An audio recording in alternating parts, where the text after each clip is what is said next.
umugabo ntabwo azi uburyo agomba kugufatamo, umugabo ntabwo azi ibyo wakwihanganira uko bingana, uko agomba kugufata n'agaciro aguha abyigira kuri wowe, ni wowe ubimwigisha. Ntukajye utekereza ko gukunda umugabo bihagije. Bihagije ku bagore ariko ntabwo bihagije ku mugabo. Ikosa rya mbere nk'umugore uzakora ni ugushaka umugabo ukunda. Ntabwo Imana yagutumye gukunda umugabo. Please, je t'en prie. Imana yagutumye gukunda umugabo ryari? Murirukanka mugata abagabo babakunda mukirukanyira ubuhungu mukunda. Umugabo ukunda azakubabaza. Ndabikubwiye. Umugabo expectations ze azigira clear from day one. Abagore tukicisha hirya ukagira ngo umugabo ari bubibone. Wapi? Abagabo ntabwo bajya babibona.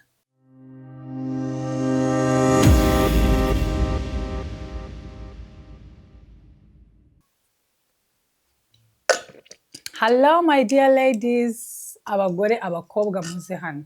No. Ntabwo video ari abagore n'abakobwa gusa, n'abagabo namwe muze hano. Uyu munsi ni indi episode ya I learn you learn we grow together.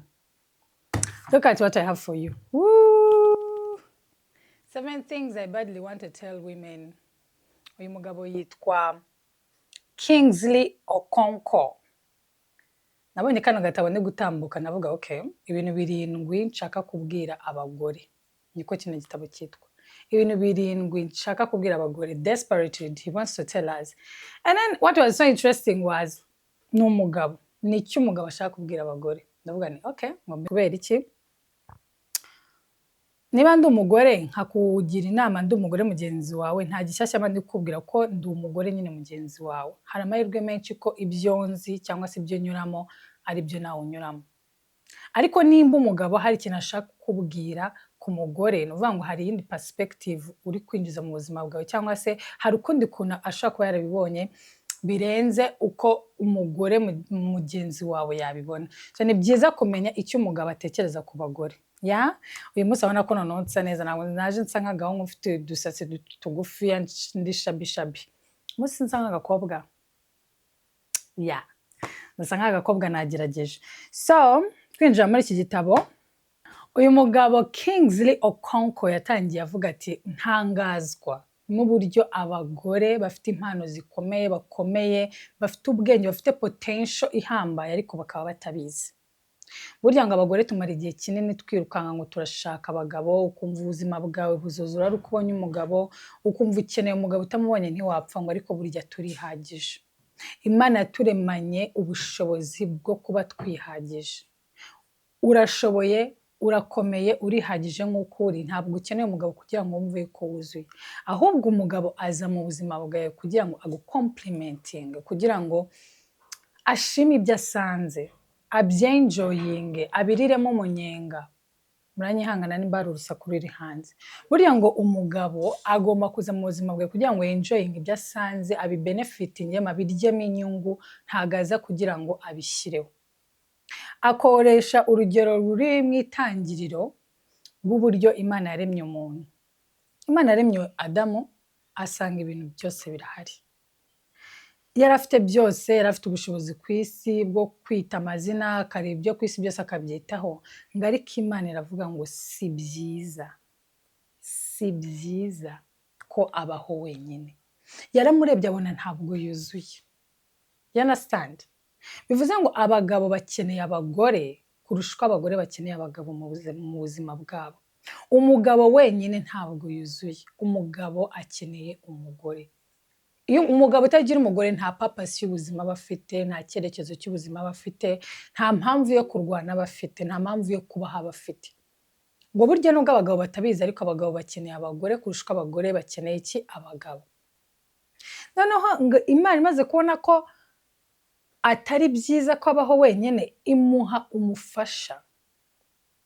Arabaza ngo ese umufasha wanjye abaye aje murusha ubushobozi yaba akiri umufasha? Think about it, bitekerezeho. Umuntu agwaye umuntu wo kugufasha ariko akaza afite ubushobozi buri hasi y'ubwawe, uwo muntu aba akiri umufasha?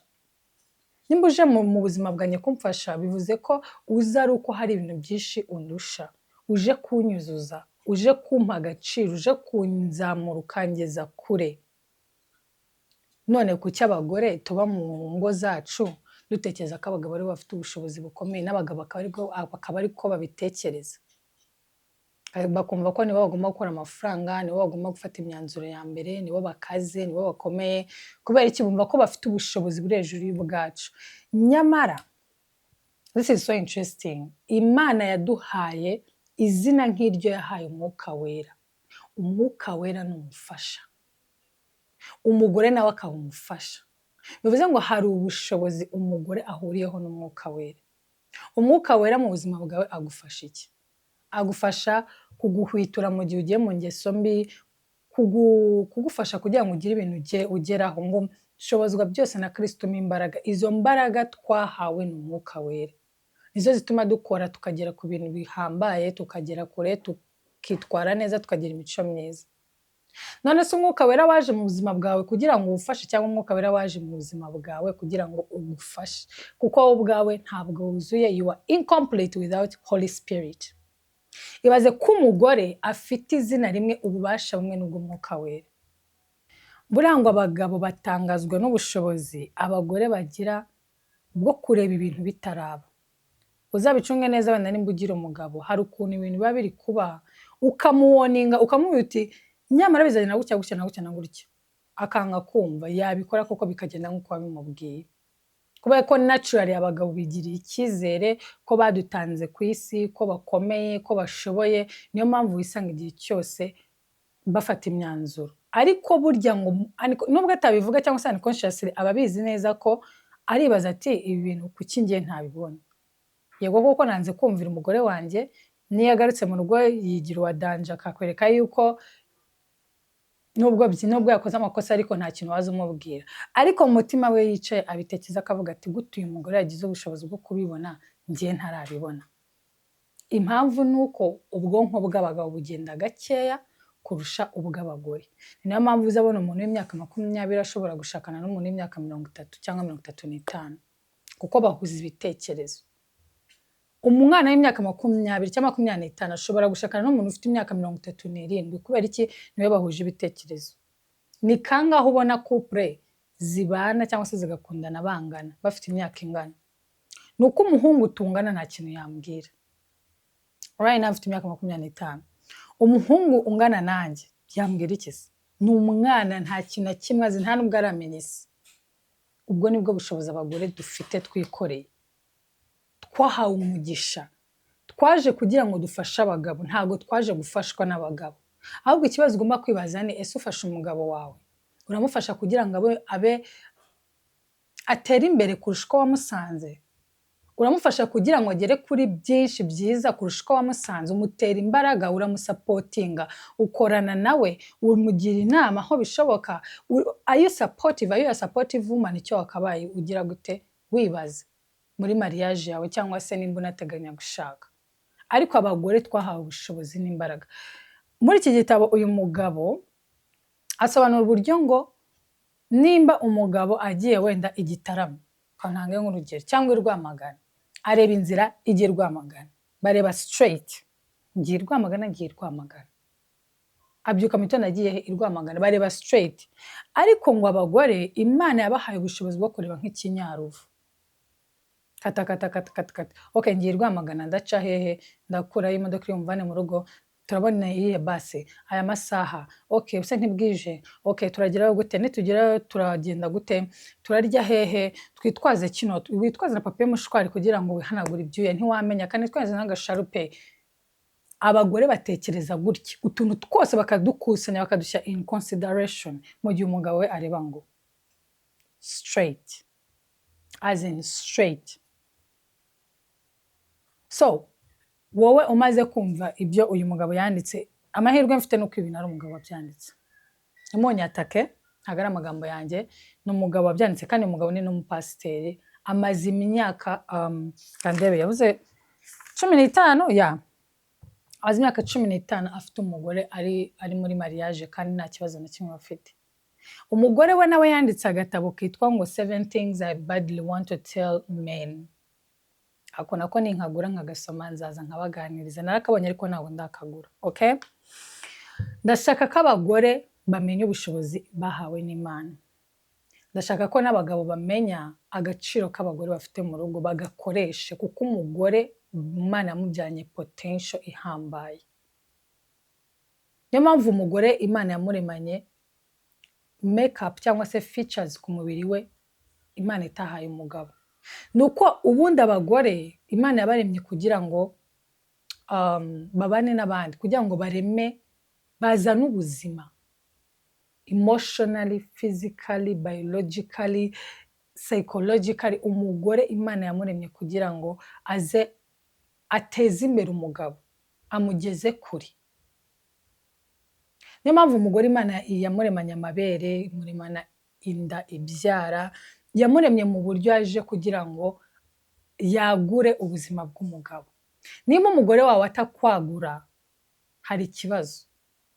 Wenda niwe ugitera cyangwa se niwe ugitera, cyangwa akeneye kwisobanukirwa akamenya agaciro ke, cyangwa ufite gusobanukirwa agaciro ke kugira ngo umuhe room, umuhe umwanya wo kukwereka potential ze, umwemere, ntumushyire hasi. Abagore nabo kuba mu rugo, abagore nabo kubyara, bakoze ibyuma bagateka, mwemerere avane potential ze azikwereke.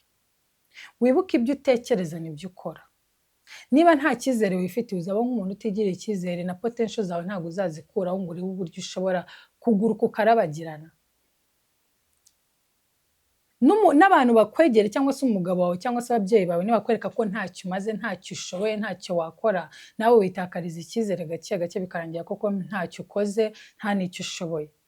Ariko ubaye umenye potential zawe, ukagira abantu bagutera imbaraga bakwereka potential zawe, wagera kure, wakora ibitangaza kurusha uko bitekereza. Niyo mpamvu iyi YouTube channel ihari. Nimba nta muntu urakwereka agaciro kawe nk'umugore, ngakwereka ibyo wageraho n'ibyo wakora, come to me baby.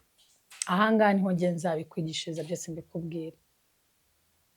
Umugabo agomba kumenya limitations ze cyangwa se imbibi ze, ibyo yakora n'imbibi zabyo. Akavuga ati okay, aho ngejeje ndahashimye, nahangaha ngejeje, reka ndeke umugore ibindi abyiteho. Asobanura uburyo ngo buriya mu rugo rw'umugabo n'umugore, abagabo bibeshya ko bari muri controle, bibeshya ko bafata imyanzuro yose, nyamara batazi ko indirectly abagore aribo bari muri controle y'ibintu byose. Nyangunda kubwira abantu ngo abagabo bameze nk'abana, bakanseka.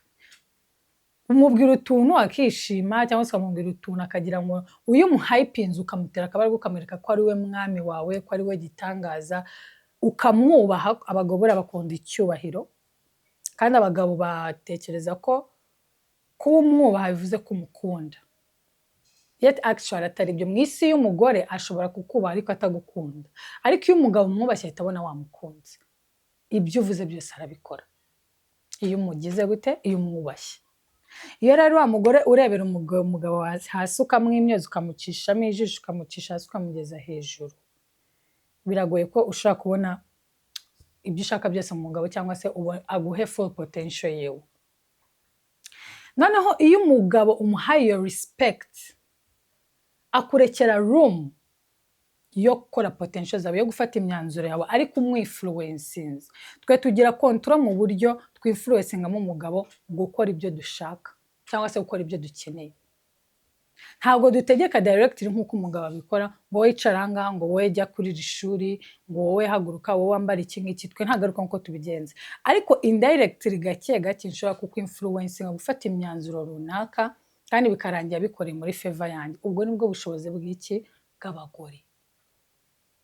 So biterwa nuko witwara, biterwa nuko wize. Ese urabizi ubundi nk'umugore kuri gitangaza? Urabizi ko Imana yaguhaye potential?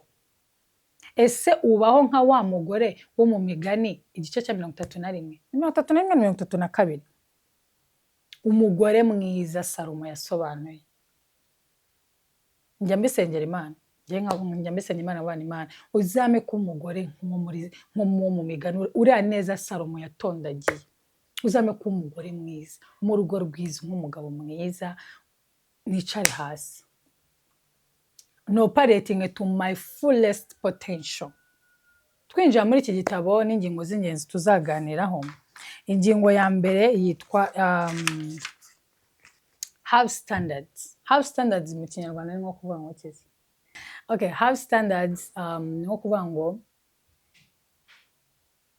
gira ibyo ukora n'ibyo udakora. Uri umuntu ugira standards ni wa muntu uvuga uti oya, njye ntabwo nakundana n'umugabo mugufi, ntabwo nakundana n'umugabo w'inzobe, izo ni standards ziziwe. Hari n'undi uvuga uti njye ntabwo nakundana n'umugabo utarize, ntabwo nakundana n'umugabo utagira imodoka, izo ni standards. Ariko standards ugomba no kuzigira atari muri relationships gusa, ahubwo no ku bwawe. Hakaba hari ibintu wakora n'ibyo utakora. Hari umuntu usanga batiriwe yagiye ntabwo nakambara mini, ntabwo binyubashye. Njye ntabwo nasakuza mu bantu ngo mpamagarire umuntu ari muri distance, ntabwo byibashye. Izo ni standards. Kandi standards zigira umuntu wihaye agaciro, uzi agaciro ke, uzi icyo ari cyo witahuye. Okay? So nk'umugore ukeneye standards, nkeneye standards. And yeah, life is going to be good. Chapter ya kabiri ni you are beautiful. Uri mwiza kurusha uko ubitekereza. Uri mwiza. And chapter ya gatatu ni you are better off alone. Ibaze ko umugabo yaranditse igitabo akavuga ngo, agakora chapter ivuga ngo uri wenyine nibyo byiza kurusha uko waba uri kumwe n'umugabo. Can you imagine? Uri wenyine, you are better off alone. You can operate to your fullest potential when you are alone more than you can do with a man, with a toxic man. Okay? So uri wenyine nibyo byiza kurusha uko wumva ko ukeneye umugabo kugira ngo mubane. Icya kane ni learn more about keeping men than just attracting them. This is so interesting, guys. Ngo iga uburyo wagumana umugabo wawe cyangwa se ukarinda urugo rwawe, ukarinda umugabo wawe kurusha uko wiga uburyo wabakururamo. Hano hanze dufite abakobwa bakurura abagabo, ariko si yahageze arahaguma cyangwa azi igihe gito yakigendera. Tell me, kuba wamukuruye ni kimwe no kuba wamukipinze ni ikindi. Alright? So iga uburyo ukipingamo umugabo kurusha uko wiga uko umukurura ngagere, kuko baravuga ngo ubwiza bw'umukobwa mugezi bwami, ariko imico ye niyo ituma arambayo, niyo ituma agumayo. Ikindi gice kiravuga ngo grow spiritually. Kura mu buryo bw'umwuka. Umugore udasenga se uzabaho ute? Umugore udasenga ntabwo yabaho. Ufite gukura mu buryo bw'umwuka kugira ngo ubashe gusengera urugo rwawe, ubashe gusengera abana bawe, ubashe kubaka urugo rwawe rushingiye kuri Kristo, rushingiye ku ibuye, rudashingiye ku musenyi. Igice cya gatandatu cyangwa se chapter ya gatandatu izavuga ngo make your own money. Nk'umugore ufite gutunga amafaranga yawe. Ibi bintu ngira ngo nanabivuze kenshi ko umugore ukeneye amafaranga yawe. Nudakora amafaranga yawe umugabo azagusuzugura, wikoreye impinja, ufite abana 3-5 ubura aho bajyana.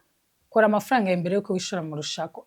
Nanabivuze nyamwaye na video nabikozemo, niba wenda nzanayisohora mbere y'ingisi mbizi, ariko narabivuze cyane ndavuga ni ibi bintu byo kwirukira mu gushaka ngo ntabwo ushaka gusebya iwanyu, ababyeyi bagakoma amashyi ngo umwana wacu ngo ntabwo yadusebeje ngo bamutwaye ngo adatwaye inda z'ibinyendaro.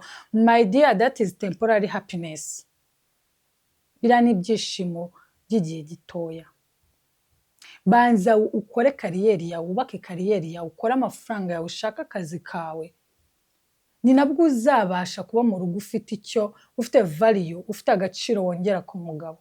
Uzagenda se ujya kumukonsoma, wicara ubyare, mwemwe mujye mwirwa mwicaye mu rugo n'abana, agusange mu rugo mu bitenge yagusizemo. Come on. Bamwe muri mwe mushaje mufite imyaka 25, se ibyo ni ibiki? Wabanje kubaka kariyeri yawe. Ugasanga hari abakobwa bafite imyaka 30, 32, 28, 29 bakirirwa bavuga ngo baragumiwe. Hoya. Aho kugira ngo wirukanke ugere bigucange, wagenda gake ukazashaka uri tayari, uri ready, ukaramba mu rugo rwawe. You understand? Let's get serious, guys. Kwiyongera kwa divorce mu bantu bafite imyaka 40, 50, 30 n'ingahe zimaze kuba nyinshi. Kubera iki? Benshi muri mwe mwabihubukiye mukiri batoya, murirukanka mugiye gushaka abagabo. Narabivuze ngo umaze gukura usanga iyo stress ntabwo uyishoboye muri wowe. Hari umwana w'umukobwa w'umutineja, hari umwana w'umukobwa wagombaga kurya ubuzima bwe ariko yarirukanse agiye gushaka umugabo, kandi uwo mwana w'umukobwa akeneye kwenjoyinga. Dufite umubare mwinshi w'abantu bari kujya muri retour d'âge, bazatubwire statistics zabo, ukabona umuntu ibintu akora n'imyaka afite ntibihuye. Wamubaza naradivorishije mfite abana 5, naradivorishije mfite abana 3. Go slow. You are beautiful. You are better off alone. First build yourself so that you go and build your husband. Ni akazi kawe kubaka umugabo wawe, ntabwo ari akazi kawe kujya kumukonsoma no kwicara mu rugo ngo akugaburire. Bitujyana kuri point ikurikiraho. Chapter 9 tuzaganaho ni develop yourself. Banza wowe ubwawe wiyubake, wireme, wishakemo akazi, umenye icyo ukunda, umenye icyo wanga. Ukora amakosa yose uyarangize, wijya gukorera amakosa yawe y'ubwana mu rugo rw'umugabo. Kuko ibyo ntabwo ari byo agushakamo, nta nubwo ari nacyo Imana yakuremeye. Imana yakuremeye kugira ngo umwubahe, kugira ngo umwubake, kugira ngo umureme, umufashe gutera imbere. Ntabwo yakuremeye kugira ngo ujye mu rugo ujye kwirirwa gukorera ubufuti bwose. Banza ubukore utarajya mu rugo, ubone kuzagira gute, kuzajya byose byararangiye, uzi icyo ushaka, uzi ibyo ugiyemo. Ni nayo izaba topic ya nyuma, then the final word. So ibyo nibyo tuzaganira muri iki gitabo. Nabanyuremo muri make introduction, muri hangana hano udufaranga nayiguze turi kugaragara kandi nkamushaka ko mutubona. So reka dutangire na have standards. Nkuko nabisobanuye, ujye ugira ibyo ukora n'ibyo udakora. Amategeko y'ubuzima bwawe wowe ubwawe wihaye, atari ababyeyi bawe baguhaye. Amategeko y'ubuzima bwawe cyangwa se amabwirizwa y'ubuzima bwawe ibikuranga. Standards ziratandukana, hari abagira iziri hejuru n'iziciriritse. Niyo mpamvu nyine ujya ubona hari umukobwa uba urusha ubwiza ariko akabona umugabo w'umukire ukurenze. Kubera iki? Standards zawe ziri hasi. Ubwiza bwawe yes turabubona, ariko standards zawe ziri hano hasi. Hakaba wa wundi wamenya agaciro ke standards z'akazihanika akazishyira hano, ukabona opportunity ziraza mu buzima bwe, abagabo bakize bameze neza bakaza mu buzima bwe, akazi keza. Have standards. So in all the years of being on the job as a counselor, I have discovered that this is one of the first areas women make mistakes. Most women actually think that if they lower their standards, they will get a good man. But that is not how it works. In fact, with men, it is actually the opposite, because men are hunters. Which means as a woman, if you lower your standards, you're actually not helping yourself.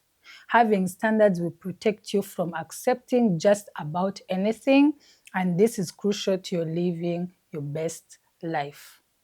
Aravuze ngo mu myaka maze akora ubukansara yatahuye ko ikibazo abagore bafite cya mbere nuko bashyira hasi agaciro kabo. Bagatekereza ko nashyira hasi agaciro kabo ari bwo umugabo ari bumukunde. Mu nyamara burya ntabwo ariko bimeze, kubera ko abagabo ni abahigi. Abagabo baremewe guhiga, baremewe akazi. Nicyo kintu Imana yabahaye ikibarema, yabahaye umurimo gukora, guhiga. Yanabwa ati genda uzahigisha ibyo kurya byawe bikwibiza icyuya. Muri kamere y'umugabo ni umuhigi. Mu byo ahiga rero n'umugore nawe arimo. Bivuga ngo iyo standards zawe uzishyize hejuru, umugabo nibwo akwirukaho cyane. Ariko iyo zimanuye, either aguca amazi cyangwa se ukirukanwaho n'aba bagabo nabo bafite standards ziri hasi, abagushoboye nyine. Ndetse muri iyi topic aravuga ngo iyo ubukwe bubaye umugabo ahagaze ku ruhimbi bakamuzanira umukobwa, kubera ko wa mukobwa aba yarakoze ibintu byinshi kugira ngo uyu mugabo amukunde, agashyira hasi ibyiyumviro bye, agashyira hasi ibitekerezo bye, akemera bakamufata nabi akihangana, kuko iherezo ry'abashaka kuzashaka umugabo avuga ati ninitwara gutya basi arabibona ko ndi umuntu mwiza, ninitwara gutya abibona ko nkwiye gushakwa, ninitwara gutya abona ko, ariko urimo kugira gute? Kwibabaza. Ntabwo bihagarukira ku kwibabaza gusa, uri no kwihemukira. Wishyira ibiciro byawe hasi kugira ngo bagushake. Numara kugera muri ruriya rugo, ibyo wapretendinze gukora, ibyo abandi bita ngo kwitwara neza, ibyo wapretendinze gukora kugira ngo bagushake ntabyo uzashobora gukora muri urwo rugo, cyangwa se niyo wagerageza bizagira igihe unanirwe, because you're not yourself. Ntabwo uri kuba uwo uri we. Niyo mpamvu ubona ingo zibananira. Nanjye narihuse gushaka ariko sinabyemera ko bijya kure, ndavuga ni no. Hari ubundi buzima nshaka kubaho, nshaka kwishakisha nkabaho, nshaka kwirema ibingibi. This is not what I can settle for. Me, I'm one person who doesn't settle for less. I don't settle for less. If I am the less, I work on myself and improve myself and make sure I meet the standards of what I want.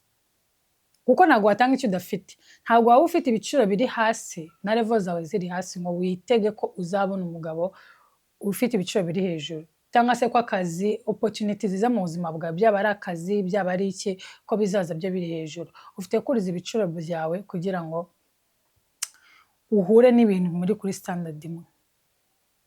Kandi burya umugabo iyo ashaka kuimpressinga umugore, ashaka kwiyemera, bimuha imbaraga zimusunika gukora cyane nawe ubwo akiyuburura, kuko arashaka kugera kuri rwa rwego rwa wa mugore kugira ngo uriya mugore amubone. Yewe ntabwo ugomba kumucishamo amaso. Kugira ngo batamucishamo amaso bimusunikira gukora cyane, akaba umuntu uri better. A man will be better than he is just to impress you. You don't have to settle for less. You don't have to lower your standards to meet his standards. Let him meet your standards. Umugabo niwe ugomba gukora cyane kugira ngo ameeting standards zawe, kubera ko naturally they are hunters. Naturally they are hunters, they are warriors, they are fighters. Ni abahigi. Umuhigi ni umuntu w'indwanyi kandi arwana kugira ngo atsinde. Mu ntambara zo kwimpressinga abagore ntabwo abagabo bazirwana kugira ngo batsindwe, no. Arayirwana agakubita agatoki kandi akavuga ati mpaka uriya mukobwa mubone. Nawe iyo abonye atazakwipevera ngo agushobore, bidashoboka bitanashoboka, arakureka. Ariko ari n'uvuga uti oya ngomba kurwana n'uriya mukobwa mbone. So amahitamo nayo uyu munsi nagira ngo bitahure. Ntabwo ari ngombwa ko winyigiriza, ntabwo ari ngombwa ko wibabaza, ntabwo ari ngombwa ko uceceka ibintu bikubabaje ngo kubera ko ushaka ko umugabo azagushaka cyangwa se ko ushaka ko iminsi yicuma.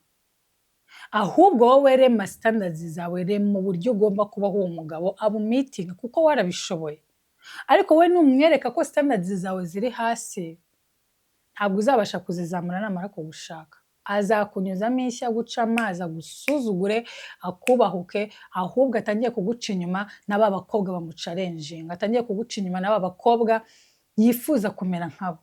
Azakomeza n'ubundi ajye guhiga, kuko ni abahigi mu buzima bwabo. Iyi ni nayo mpamvu niyo ugeze mu rugo ntagomba kwicopiza. Ugomba gukomeza gusa neza, ugakora amafaranga menshi, ukajya ku ishuri. Ntabwo ubuzima bw'umukobwa burangirira mu rushako, ntabwo ubuzima bw'umukobwa burangirira mu kubyara. Pursue yourself, ishakishe, iyuburure buri munsi, iyigishe, ireme, iyubake nk'umugore, waba warashatse waba utarashaka. Ntabwo kuba ugeze mu rwego bivuze ko ugomba guhereza umugabo relaxation ngo atuze ngo avuge ngo ubu noneho ndamufite. No, byuka mu gitondo, ukora siporo, sa neza, gura makeup, isige mu bushobozi bwawe, sokoza imisatsi yawe cyangwa uyijyane muri salo, inzara zawe zibe ziri on top. Sohoka ujye gushaka amafaranga, gira inshuti nziza, mbara neza, ntukajya usohoka mu rugo rwawe usa nabi. No, ntibikabeho. Ujye usohoka umugabo yibaza ati niba mubona baramutwara. Ugomba kumuhoza ku nkeke, ntabwo ugomba kumwemerera yuko ashyira akaguru ku kandi ngo yarakubonye ngo aragufatishije. How? Njye ntabwo byakunda. Niba n'umugabo wanjye ari kundeba rwose, umugabo wanjye wo muri future ariko ndabimenye, njye ngomba gusa neza ibyo kwicara. You have to pursue me. Uri umuhigi, ugomba gukomeza kumpiga na nyuma yuko twashakanye. Ntabwo birangiye se gute? Hoya, birangira kwandereka reka. Ntabwo byarangira. Ngomba gusa neza for you, of course. Banza gusa neza kugira ngo umugabo wanjye abone ko ndi mwiza, ariko nabimenye ko atari nawe wenyine ufite amaso. Yes. Nta byo kwibuzabuza ngo utangiye kunkubita se gute? No. Utangiye kunca amazi ujya uva mu rugo utamaye amafaranga, ugomba kumenya ko nutayama abandi bazayama. Urakubyumva? Ugomba kunyubaha ukama agaciro, ukanyeka ko ndi umugore wawe, ndi igitangaza, ndi umwamikazi wawe, nawe ukaba umwami wanjye. Bibiliya iravuga ngo mukunde abagore banyu. Bibiliya ikavuga ngo bagore mwubahe abagabo banyu. Ikosa rya mbere nk'umugore uzakora ni ugushaka umugabo ukunda. Ntabwo Imana yagutumye gukunda umugabo, please je t'en prie. Imana yagutumye gukunda umugabo ryari? Murirukanka mugata abagabo babakunda, mukirukanira ubuhungu mukunda. Umugabo ukunda azakubabaza, ndabikubwiye, kuko ntabwo Imana yigeze ituma abagore gukunda abagabo. Iyi Imana yavuze ngo mugabo kunda umugore wawe nk'uko Kristo yakunze itorero rye. Ni akazi k'umugabo gukunda umugore. Umugore ubaha umugabo wawe. Ijambo ry'Imana mukajya mufata ngo murivangitiranye, niyo mpamvu ibintu byose bigenda nabi. Ariko Imana ifite standards yashyizeho z'uko umuntu agomba kubaho, byose bigenda nabi iyo mutangiye guca izanyu nzira zo kubaho no kubaka standards zanyu zo kubaho. Nk'uko nabivuze kare, umugabo iyo umwubashye abibona nk'urukundo, kuko ku mugabo ntabwo umugabo ashimishwa no gukundwa, ahubwo ashimishwa n'uko bamwubashye. Ugomba kubona umugabo, ugomba guhora umwereka ko ari umwami wawe, ko nta n'undi muntu ubona ari igitangaza.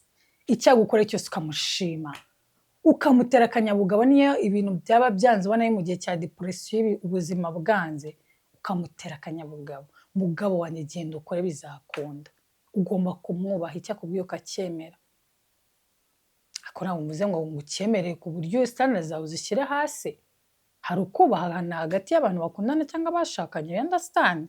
Ariko kubaha umugabo wawe ni inshingano zawe. I repeat, kubaha umugabo ni inshingano zawe. Nawe mugabo kunda umugore wawe ni inshingano zawe.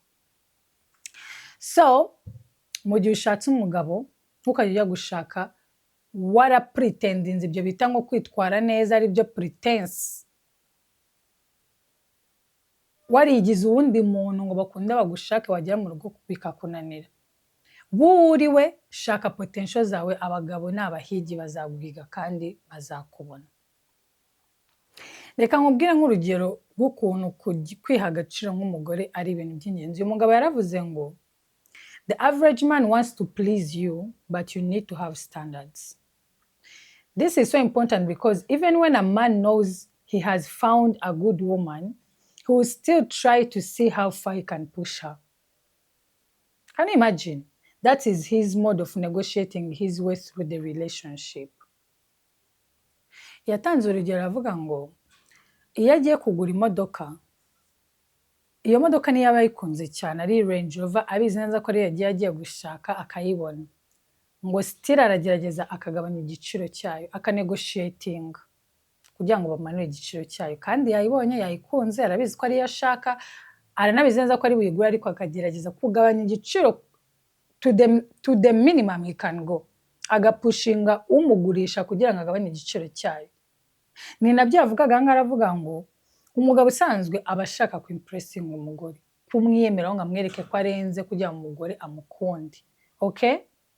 Ngo ariko ni ngombwa kumenya ko niyo umugabo yaba yamenye agaciro k'umugore afite, niyo yaba yamenye ko umugore afite ari we ashaka, ko ari we akunze, agerageza kumupushinga, akomeza akora ibintu kugira ngo arebe se wakwihangana bingana iki.